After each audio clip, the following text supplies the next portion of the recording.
দর্শক দেখুন, আপনাদের সামনে একটি ভিডিও নিয়ে হাজির হলাম। এটা আমি এখন কাটিং করব। এটা প্লাজো সালোয়ার হবে। আপনারা দেখতে পাচ্ছেন এখানে আমি কিন্তু ভাঁজ করে নিয়েছি। দেখতে পাচ্ছেন এখানে কিন্তু ডাবল ভাঁজ করে নিয়েছি। এই যে ডাবল ভাঁজ করেছি এটা। আর এখান থেকে দেখেন, এখানে এ পাশে আমাদের কিন্তু 4 পার্ট আছে। 1 2 3 4 4 পার্ট আছে। আর এখানে কিন্তু ডাবল পার্ট, হ্যাঁ 2 পার্ট আছে এটা। এটা আপনাদের এই কাটিংটা খুবই সহজ, কিন্তু যারা পারেন না তাদের জন্য এটা কঠিন হয়। সেলাই করতে পারেন কিন্তু কাটিংটা করতে পারেন না, তাদের জন্য এটা মানে খুবই সহজ একটা কাজ। তা এই ছোট ছোট কাজগুলো করতে করতেই কিন্তু আপনারা কিন্তু বড় বড় কাজগুলো করতে পারবেন।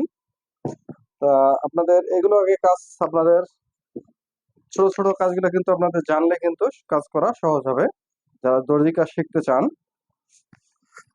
দেখেন এই যে আমি কিন্তু ভাঁজটা করে নিলাম। এখন এখানে এটা হবে আপনাদের ডাইরেক্ট প্লাজো পায়জামা হবে। প্লাজো ক্লব পায়জামা সালোয়ার বলেন, যাই বলেন না কেন, এখানে কিন্তু আমাদের রাবারের যে অংশটা, এটা আমরা এখানে কিন্তু যে আঁকা বাঁকা অংশটা, এটা আমরা কাটার জন্য একটা দাগ দিয়ে নিলাম। তারপরে এখান থেকে আপনারা 1.5 ইঞ্চি কাপড়টা রাখবেন। 1.5 ইঞ্চি কাপড়টা রাখলে আমাদের এখানে কিন্তু রাবার 6 ইঞ্চি রাবার কিন্তু আমরা লাগাতে পারবো। যেখানে মার্কাটা দিয়ে দিলাম।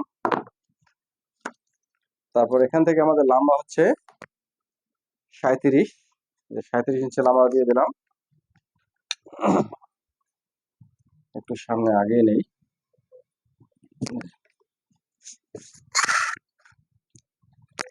বরাবর এখানে আপনারা বরাবর মার্কাটা দেবেন, বরাবর মার্কাটা দেবেন। আর এখানে কিন্তু নিচে কিন্তু মানে চিকন সেলাই হবে এটাতে। এটা আপনাদের চিকন সেলাই দিতে হবে আমাদের এখানে। এটা যেহেতু আপনাদের এটা হচ্ছে আপনার পায়ের লুজ হচ্ছে 25 ইঞ্চি লুজ, ঠিক আছে? এই যে 25 লুজ। আর এখানে হচ্ছে হাইটা হচ্ছে 15.5। এই যে 15.5, ঠিক আছে? আপনাদেরকে লম্বাটা আপনার একটু লিখে দেখাই। আচ্ছা, এখানে লাম্বার অংশ হচ্ছে 37, এই যে আমাদের 37 ইঞ্চি লম্বা, ঠিক আছে? আর এই মুহুরিটা হচ্ছে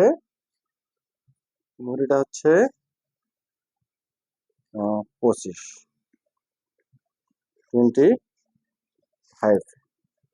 ঠিক আছে? এই মুহুরি হচ্ছে 25 ইঞ্চি।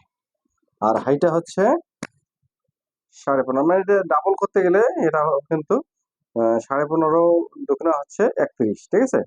তো এটা আমরা শুধু এক পাড়ে মাপটা দিলাম। এটা কিন্তু হাইটা কিন্তু অনেকে কিন্তু মানে মানে যার যেরকম আর কি, যেমন 14, 15, 16, 17 পর্যন্ত দেওয়া হয়।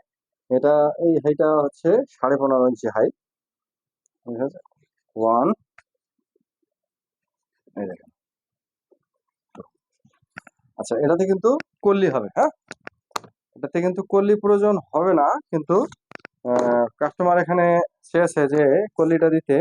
দেন এখানে কিন্তু এখানে হচ্ছে আমাদের এই রানের লুজটা কিন্তু 14 ইঞ্চি, ঠিক আছে? 14 ইঞ্চি রানের লুজ, 14 একুরেট। আর এখানে কিন্তু আমাদের সেলের জন্য আমরা বাড়তি নেব। এখানে কিন্তু কল্লিটা কিন্তু না দিলেও চলে, ঠিক আছে? কল্লিটা কিন্তু এখানে আমরা যদি না দিই তাও কিন্তু মানে এই পাজামাটা কিন্তু হয়ে যায়, কিন্তু মানে কাস্টমার যে যেটা বোঝে, ঠিক আছে, তাকে সেটা তো অবশ্যই দিতে হবে। দেখেন এখানে কিন্তু আমাদের কাটিংটা আমরা এভাবেই করবো। এই যে এই যে এখানে কিন্তু আমাদের আমাদের আমরা কিন্তু এখানে কল্লিটা লাগাবো, ঠিক আছে? আচ্ছা, কল্লি লাগার জন্য আমরা কিন্তু এটা সোজা কাটলাম। আর যদি কল্লি না লাগাতাম, এখানে আমরা 1.5 ইঞ্চি আমরা কিন্তু শেপ কাটতাম, ঠিক আছে? শেপ কাটলে কিন্তু আমাদের কল্লিটা হয়ে যেত। আপনাদেরকে এখানে একটা মার্ক করেই দেখাই, এটা আপনাদের জানার একটা বিষয়। দেখেন, যখন আমরা কল্লি ছাড়া দেবেন তখন আপনারা ডাইরেক্ট এভাবে আমাদের শেপটা কাটতে হবে, ঠিক আছে? এই যে কিন্তু এখানে মানে এখানে যতই আমি কেন এখানে আমি শেপ দিয়ে বানাই না কেন, সুন্দর বানাই, কিন্তু এই যে কাস্টমারটা আছে ইনি কিন্তু কল্লির ভক্ত, ঠিক আছে? তাই এখানে আমাদেরকে কল্লিটা দিতেই হবে। আচ্ছা, তাহলে এখন দেখেন আমি এটা কেটে ফেলি। এখানে কিন্তু আমরা এই বরাবর কেটে নিলাম, দেখেন এটা কিন্তু।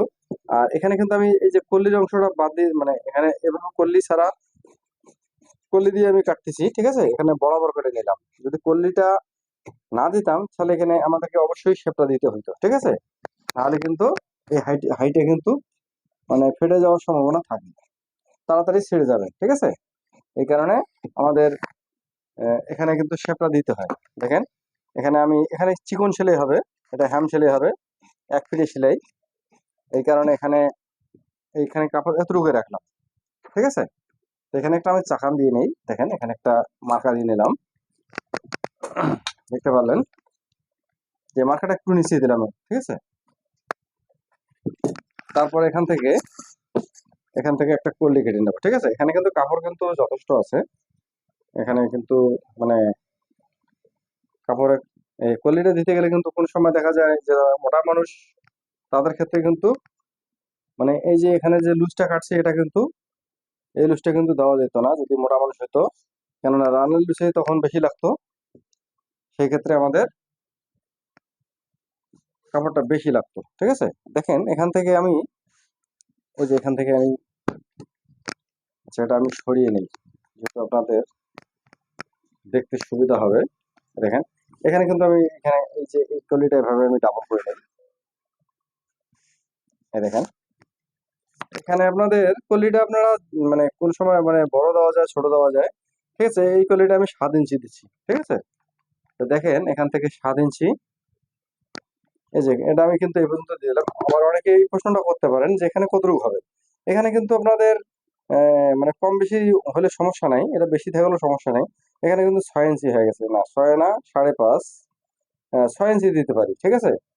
আর এখানে কিন্তু আমাদের 7, 7.5 আরো বেশিও দেওয়া যায়। যখন মোটা মানুষ হয় তখন সেক্ষেত্রে একটু বেশি দিই, কেননা তার লুসের দরকার হয় বেশি। আর এটাতে কিন্তু এত লাগবে না। এটা দেখেন আমি এটা এখানে এভাবে কেটে নিলাম, এই যে আমরা কিন্তু কলিটাও কেটে ফেললাম, ঠিক আছে? দর্শক, আপনারা অবশ্যই জিনিসটা সম্বন্ধে অবগত হলেন। এই যে এই কলিটা কিন্তু এই সাইডে কিন্তু এখন জয়েন না দিলেও চলবে, কিন্তু অনেকে আছে এটা এই কলিটা সেট করতে পারে না, সেক্ষেত্রে এটা কিন্তু মানে এটা কাটি নেওয়ার পর দুই পায়ের মধ্যে এটা দুইটা লাগিয়ে দেয়, ঠিক আছে? কিন্তু এই কলিটা কিন্তু একবারেই সেট করা যায়, এখানে কিন্তু কোনো জয়েন হবে না তখন, ঠিক আছে? আচ্ছা দেখেন এখানে কিন্তু এই যেভাবে আমাদের কলিটা লাগাতে হবে, দেখতে পারলেন? আর এখান থেকে হাইয়ের মাপটা কিন্তু এইভাবে আসবে, ঠিক আছে?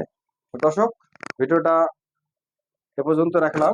ভিডিওটা ভালো লাগলে অবশ্যই বন্ধুদের মাঝে ছড়িয়ে দেবেন এবং চ্যানেলটার এভাবে পাশে থাকবেন যেন ভিডিওগুলো পেতে পারেন নিত্য নতুন। ধন্যবাদ।